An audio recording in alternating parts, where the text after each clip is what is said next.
It's okay to have a drink while we're down here, because we're still working. Is he running now? He is running.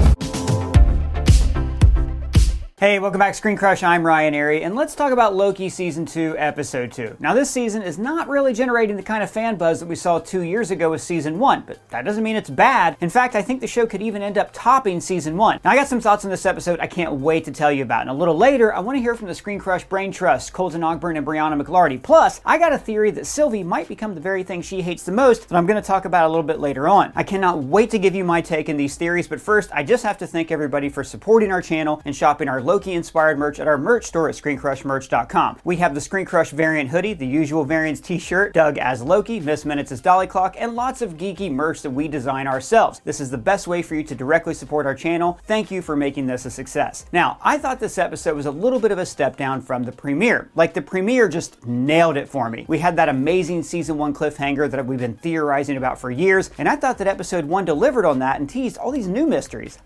And the pace of that first episode was so manic. There was like a literal ticking clock. The TVA was about to be destroyed. Loki was being jerked through time. And it also introduced my new favorite character, OB. Have you heard about how if you fall into a black hole, you turn into spaghetti? No. Good.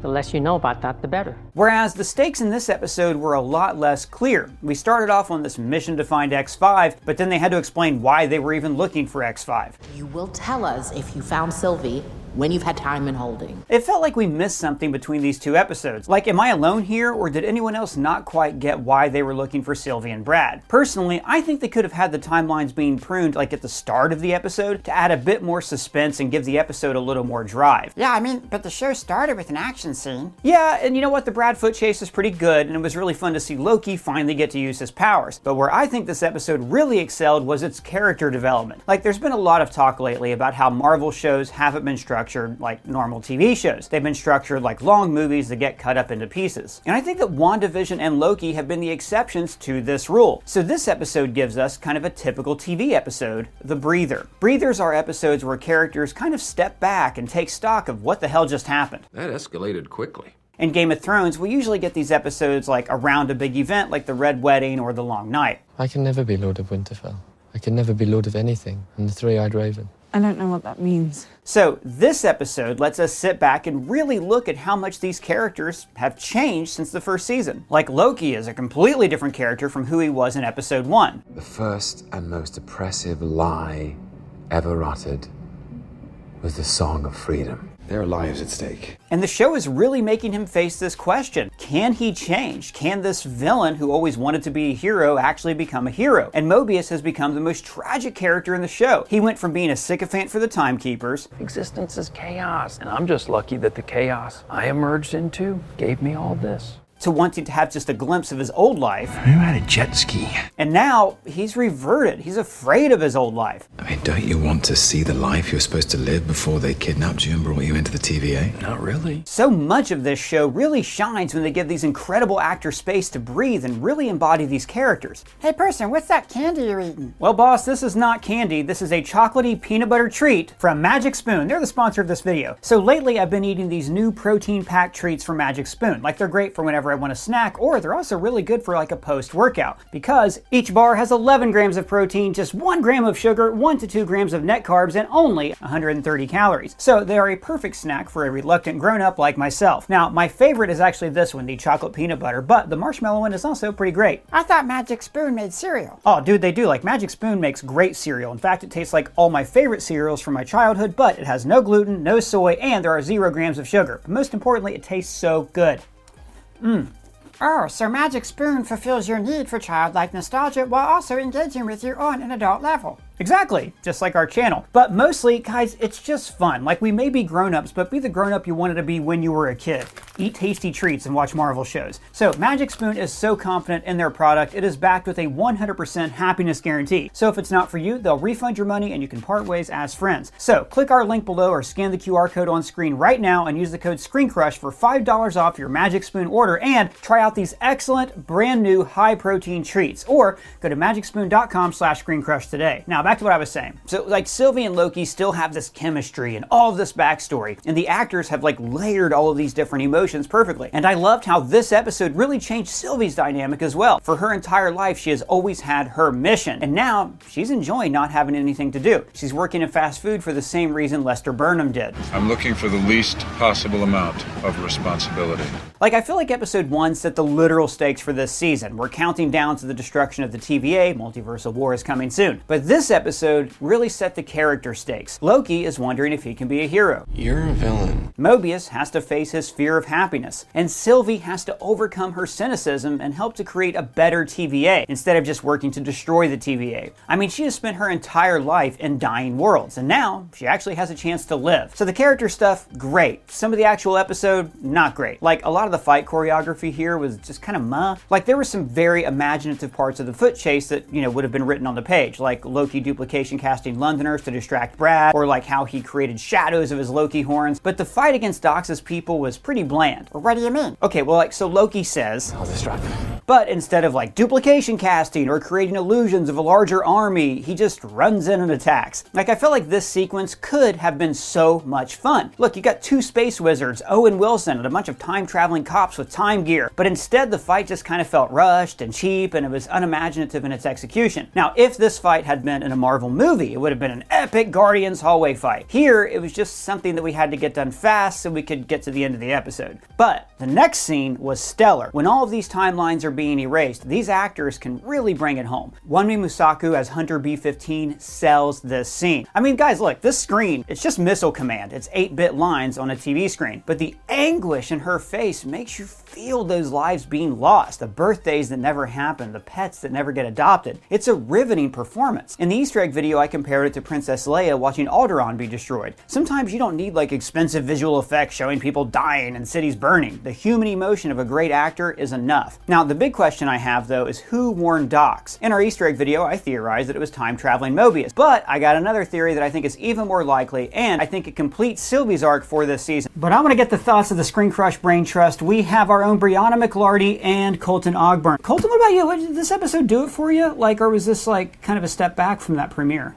Well, I mean, it was certainly slower, but I think that was the point. And this season actually feels like a television show, just like season 1 did. We've talked about before how some Marvel shows and Star Wars shows on Disney Plus, they feel like chopped up movies. I feel like Loki has always handled that well. If you look at a lot of shows kind of in this genre, like Walking Dead, their season premieres would be really big, and then season 2 was, and then episode 2 of that season would be slower, more character development, and that's what they did with this episode. I love that you mentioned the pie scene. I see, in a movie, that's something you wouldn't necessarily have time for, especially a Marvel movie. So I love that they're telling these stories in a TV show format, because we got to experience more of what's going on with Mobius and stuff like that. So actually, when I started this episode, I thought I might have missed an episode or something with how it just jumps into it with Brad Wolf and X5. I was like, am I missing something here? Was there a time jump? Did I miss another post-credit scene or something? Because it appears that X5, that's the agent's name, right? I'm getting that right. Mm-hmm. He's been on Earth. He becomes Brad Wolf. He's undercover. He's got a movie coming out. Has he just experienced time longer? What was y'all's take on that? And then they come and find him. I don't. Well, he's been on the timeline. He's been separate from the TVA, so I think he's been on Earth for a while doing this. Just like Sylvie has too. Yeah, longer compared to perhaps what has passed in the TVA, I guess. Yeah. But overall, it's like in a good place, the Jeremy Bearamys. It's like time just works different there, and you don't. Yeah. Yeah. But overall, I enjoyed the episode. I loved getting to see more of Mobius. I loved that scene where he snapped. I thought that was really cool. Owen Wilson, very talented actor. I mean, for most of his career, he's done the comedy movies and stuff. So getting to see him really get to delve into this character was really neat. I love OB. He's probably my favorite part of the show. By far, yeah. Yeah. And then just one more thing on confusion, because I'm wanting you guys to maybe help explain it to me. Did you notice when they would go to a different timeline, it would say sacred timeline or branch timeline? Yep. We've talked about before various timelines in the sacred time. I was under the impression the sacred timeline was destroyed. And, so how all that is working, if I'm confused, I can only imagine that a casual viewer may be confused, or maybe they're not giving it as much thought as I am. So, Brianna, you're somebody, like, I know you love WandaVision. It's one of your favorite MCU things ever. We've talked about Loki season 1 before. You liked Loki season 1. How is this season and this episode in particular working for you? I definitely like it. I think I had kind of subconsciously lowered my expectations because of Secret Invasion, honestly. I was like nervous and I was like, I'm just not going to go in expecting a lot. I really like it. It's not quite where the first season was for me. I think it's had a bit of a harder job to pull off in the first season because it was kind of coming in with all this baggage, and I just think the story is kind of inherently more confusing. And I feel like the pacing of the episodes have been a little weird. It went from like being really, really fast in the first episode, which I actually liked because I felt like it matched where they were. And I feel like this episode was a lot slower, and it's not that I didn't like the pacing, it just caught me off guard to do such a big switch. But it's definitely the most enjoyable show for me in a long time to come out of Marvel. It doesn't beat WandaVision. I don't think anything will. I just love that show so much, but I am really enjoying it. Yeah, I mean, when you compare, we did a video just earlier this week about Loki's extremely slow start. I know numbers came out later. Disney Plus said it's one of the highest premieres of all time, but people didn't watch it right away, and I think Secret Invasion turned a lot of people off. It's interesting you mentioned the pacing, like I was talking about earlier. Did you feel like this episode helped us dive into the characters a bit more than the first one? I do. I think that it was needed for it to slow down. I think it just slowed down really fast. I don't think it's realistic to have a show that is as fast-paced as the first episode was the entire time. I think it would get like really overwhelming. As it was, I had a lot of people be like, I didn't know what was happening. So I think that it helped us sort of get our bearings. I feel like I would have liked a little bit more of a gradual decrease, just so it wouldn't be quite so jarring to go from episode 1 to episode 2. Yeah, I agree, because the stakes were very clear in episode 1. This episode seemed to be all over the place, but like I did talk about earlier, I do think that it did give us a bit more. It really did a good job of diving into character.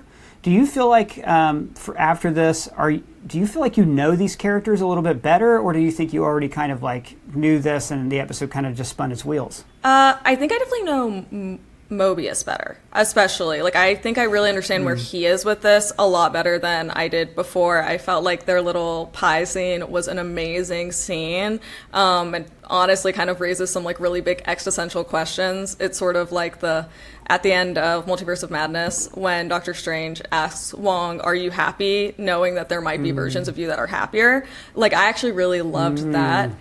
The character I'm a little confused on right now is actually Sylvie. Just because she kind of went from such a warrior to now almost like a domestic, very calm life. And I do understand that's like what she's wanted, but it doesn't necessarily seem like totally realistic to me that she could just go from like 100 to 0. And I think at the end we're kind of seeing she's not going to. Yeah, and I think so too. And I got a theory later on about like what Sylvie's role is going to play, and it's something I think is extremely unexpected. That when you look at the tapestry of Loki, makes a lot of sense, and is actually going to help her live up to her villain nature in the comics, where she's kind of based on the Enchantress. I have to chime in on the pie scene real quick, because I also want to point out that was a great companion to the other times when Mobius and Loki have truly bonded. The first time was when Loki was showing him the apocalypses and like throwing stuff, like ruining his lunch. But then they had this wonderful conversation, I think it was in episode 2 as well, last season, about free will, about the timekeepers being real and all this stuff that really set the theme for the entire season. And Brianna, I thought what you said was so brilliant and on point, that conversation in Doctor Strange also mirrors this. I mean, every multiverse story starts with what if. It's you wondering, what if I did this? What if there's Mr. Destiny, It's a Wonderful Life. All these movies have been made about that. And for Mobius to see that possibility and just be afraid, it's really vulnerable. And if you think about last season, he was angry. What if I had a jet ski? Like, he feels cheated, and now to see him retreat, he's such a great character, and he was supposed to just be this like random TVA worker, in season 1. Do you guys think that they're doing a good job of like building on this season? Like, did you feel like from Loki we're now getting, the first episode last season had to be like, well, Loki is a villain, and in one episode they had to turn him into a kind of hero. Do you get the feeling he's a different guy now? Like, is he the most dynamic Marvel character, Brianna? I think he's definitely up there. I think that to basically go, especially from 2012 Loki, who was like really villainous and really bitter, like very different from sort of like even the Loki we see like later in like Ragnarok. I think he's definitely one of the most dynamic characters. He's up there with like Nebula for me in terms of like great arcs.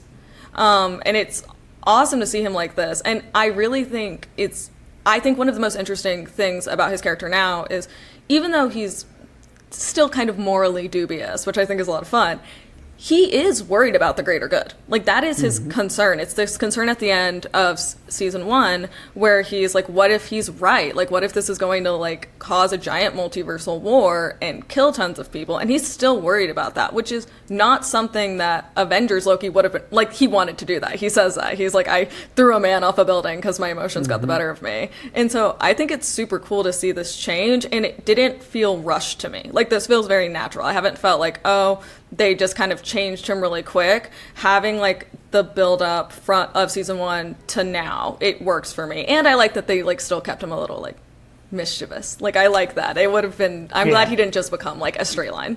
More of a showman, you know, putting the horns on the shadows, even though he was the only person who could see the shadows. You know, there's little touches like that.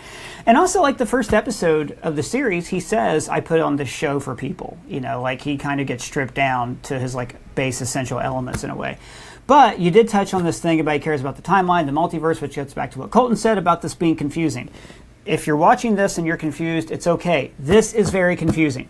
The sacred timeline is very confusing. We had to ask ScreenCrush had to ask Michael Waldron, the writer of Loki season 1, what the hell it even means. How could you have different variations and stuff like that? Colton, what I'm seeing here is the sacred timeline still exists, and then all these branches come off of the sacred timeline. So technically, they don't care about maintaining the sacred timeline, but that root timeline, which is 616, has all these different ones splintering off from it. The interesting thing that I talked about in a social video, by the way, if you're not following us on socials, TikTok, Instagram, we always make videos on there that we don't post here on the YouTube channel. I did point out, though, that it does say 616 point, and then number for all those other timelines, which probably means that 838 is a different timeline. You know, like that opens up a whole weird, confusing mess about things, which gets into what I want to talk about next is the damn show, is the multiverse saga too confusing? They've tried to do this visual aid for us to like show timelines as like white branches, and we saw the same visuals in Spider-Man, Spider-Verse, and No Way Home. But is it just too damn confusing, Brianna? Are people going to be able to follow this in Middle America? I think it is pretty confusing. I mean, some of it I think is overthinking it makes it worse. Like I just kind of take what they're giving me, and I don't think too much about like the intricacies, because then I start to get really confused. I honestly, I don't know if anyone else has seen this, but like 6 days ago, Marvel Entertainment put out like a little graphic with Miss Minutes. It was like a little animated video with Miss Minutes, talking about how like you can call the TVA to go fix these giant butterfly effects. I kind of want them to release something like that that's kind of like cutesy and like seems in world, that's just like a very simple explanation of how it works, like a 3-minute video. I feel like it would be just like cute promotion, but then it's like if you have any problems like understanding it, you can just go back and you're like, oh, here's this like little video, and it doesn't even necessarily need to be like in a show. Just like having that as a reference would be nice, or honestly even just like an actual printed version of like the TVA manual that explains it. I love your suggestion about a Miss Minutes video, because the way they introduced, like keep thinking Loki season 1, just how brilliant that season was in explaining these weird concepts. Having Miss Minutes explain variants and various timelines and the multiversal war in animated form just worked so perfectly. So you know what? Maybe before Deadpool 3, which is going to be about the multiverse and incursions and things, we could even see a Miss Minutes video like recapping the audience on the multiverse. Because frankly, even like Quantum Mania was still confusing. It's just because it's something that really doesn't exist except in like vague possibilities. I think it is hard for people to latch onto. Colton, what about you? Are people too confused by this? Are America's moms rioting? I don't think so. I think I have learned to accept that they are going to reveal what is important for us to know as far as how this stuff works.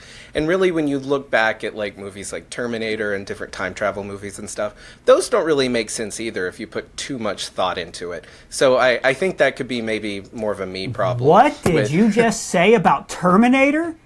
Terminator makes perfect sense. Okay, sure. Perfect. Okay. Sorry. Finish whatever you were saying that doesn't matter anymore. God.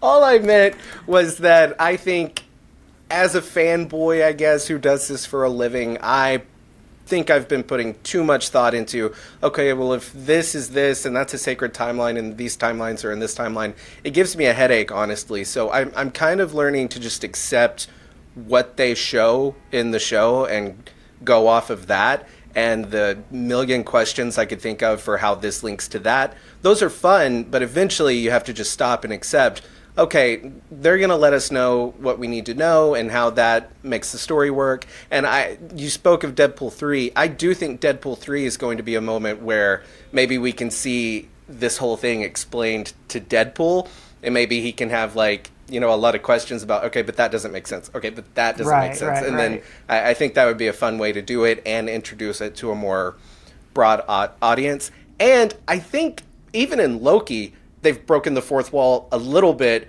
with how, like, when OB explains to Loki, oh, you've got to do this and you need a temporal aura extractor and all that. Loki goes, yeah, that, like, obviously it's really confusing. So it's like they've kind of accepted that, and I guess I'm going to as well. True, and like the first two episodes, but especially the first episode, did a great job of setting us up for a lot of mysteries. Yeah, the first season was so much easier, I guess, to do this, because the first mystery was, well, what the hell is this place? Who the hell are these people? Who's behind the TVA? And this season has this huge challenge of building on that and creating more mysteries that tie into the Marvel Cinematic Universe without being bogged down by it in the way that, I don't know, maybe Quantumania was a little bogged down in trying to connect Kang to everything else instead of just making him a villain in that movie. It certainly hurt our expectations of Kang in the future. So looking forward, this has been the most fun theory crafting I've done for Marvel since before Quantumania came out. Like, I'm having a blast just guessing what's going to happen in the show. Do either of you have any fun theories for what you think is in store for season 3? I mean, we've seen things in the trailers with Victor Timely and stuff, but like, what the hell is even going on here, Colton? I have a fun idea that I'm kind of working on right now, but I can give it a little tease for it. I think that Loki, as we saw in his fight with Sylvie in the season 1 finale, he disagreed with Sylvie's decision to kill He Who Remains. He wanted to hear that out a little more.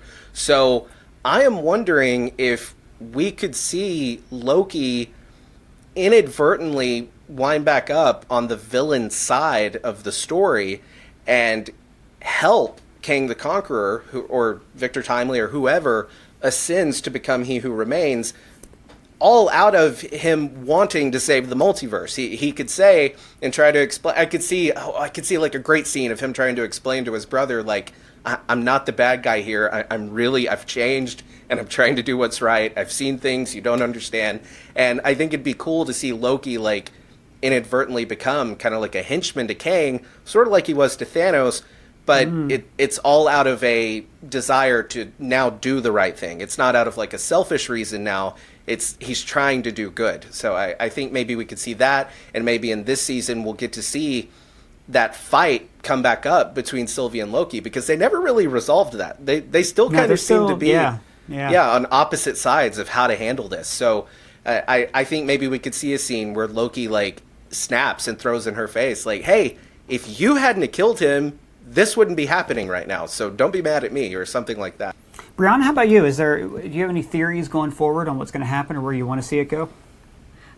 This might be kind of out there, and I'm almost nervous to say it, but I kind of wonder if OB's going to end up being a bad guy, because we've talked multiple times about how this series will probably end up being kind of an Ouroboros. And then we have it's like the first name, like the name of the first episode. And then we have a character whose name's literally Ouroboros. And we've like been wondering like who told Docs. And Obi's like an interesting character because he actually doesn't really need to be from the future. He knows what will happen. One of the things he says when they go downstairs is, "We're all gonna die." He knows from the inside what will happen because he knows how the TVA works. So I kind of wonder if he's going to, like, also thinking he's doing the right thing, but also try to, like, get back to the sacred timeline in order to save everybody, so it doesn't like implode, because he was already really struggling to retrofit the device. So the easier thing would be just get back to one timeline, and there's no need for a new device. And also he's been working on it for like a million years, so it is sort of his like life's work, even though I know like lives are kind of weird in the TVA, but you know, like vaguely it's his life work, and he clearly really cares about it. So I don't think he wants to see it destroyed at all. Yeah, and we did see, you know, the vision of the future that the TVA is about to be destroyed in the future. But like you said, if it is a giant Ouroboros, then the future is the past. The past is the future. The interesting thing about OB is he doesn't seem like his memory's been wiped. He remembers Mobius. Mobius doesn't remember him. So I wonder where that's going to come into play. If like he's the one who maybe, like you said, is the secret villain because he has like knowledge of the entirety of like this whole Ouroboros loop. I'm anxious to see the scene where Mobius meets OB, like in the past. I think we're still going to see that in the show. Yeah, I'm excited to see that. Well, I want to thank both of you for joining me. You have to follow Colton and Brianna on socials. Everything is listed below. But now I want to tell you about my theory for how this is going to end and how Sylvie can end up being like the real villain of this show. So here's my theory. Let's think about Sylvie for a second. She is now running away from her responsibilities. She's lived her entire life surrounded by death, and now she wants to live her life. I want to try everything. I get that. But we also saw the pain on her face when the timelines were being destroyed. And the way she touched the one who remains tent pad at the end, it's like she's thinking of a plan. Now, Sylvie wants to be left alone, but she also wants to keep the timeline safe. She is a compassionate person who does not want anyone else to suffer. I mean, heck, look at the compassion she showed for her fellow variant, B-15. I looked happy. So I think Sylvie is forming a plan. Maybe she was even looking at the tent pad and realizing that she has the power to become the new He Who Remains. Loki told her that he time slipped, so now she realizes that this tent pad allows her to travel back in time to the past or future TVA. Okay, so what does that mean? Bring it home. Well, I think she's going to use the tent pad to go into the future and save Loki, because he told her that they will see each other in the future. And in the future, she will see the TVA being destroyed, and she'll realize that she needs to protect the multiverse and to prevent the multiversal war from ever happening. I mean, if her whole deal is protecting variants and variant timelines, then she wouldn't want to see all those different timelines go to war and destroy each other. Instead, I think that Sylvie would think that she could run the TVA, but do it better. Remember, the TVA exists to make sure that there is ever only one variant of Kang the Conqueror, He Who Remains. But in Sylvie's new TVA, that would not be their mission. They would be attempting to make sure that no version of He Who Remains ever existed. That way, there could be a full multiverse without the multiversal war. But to do this, she would have to get rid of the TVA as it was. Erase it Etch-a-Sketch style, so to speak. So, what's the one thing we know about all the TVA workers? They are variants who have had their memories wiped. Exactly. But we've never seen Kang have the power to wipe people's minds. But Sylvie can. I think that Sylvie travels back in time to the past TVA. She defeats the Kang variant who is controlling it, and then she's going to wipe everybody's memories by enchanting them. But then, Victor Timely, aka the Kang variant from the Quantumania post-credit scene, is going to seize the TVA for himself. The recording in episode 1, You are quite a marvel. that was Victor Timely. So now Victor Timely will become He Who Remains, create the Timekeepers, and will ultimately set Sylvie on her path, because that path paves the way for Victor Timely. Remember, He Who Remains said this: I paved the road.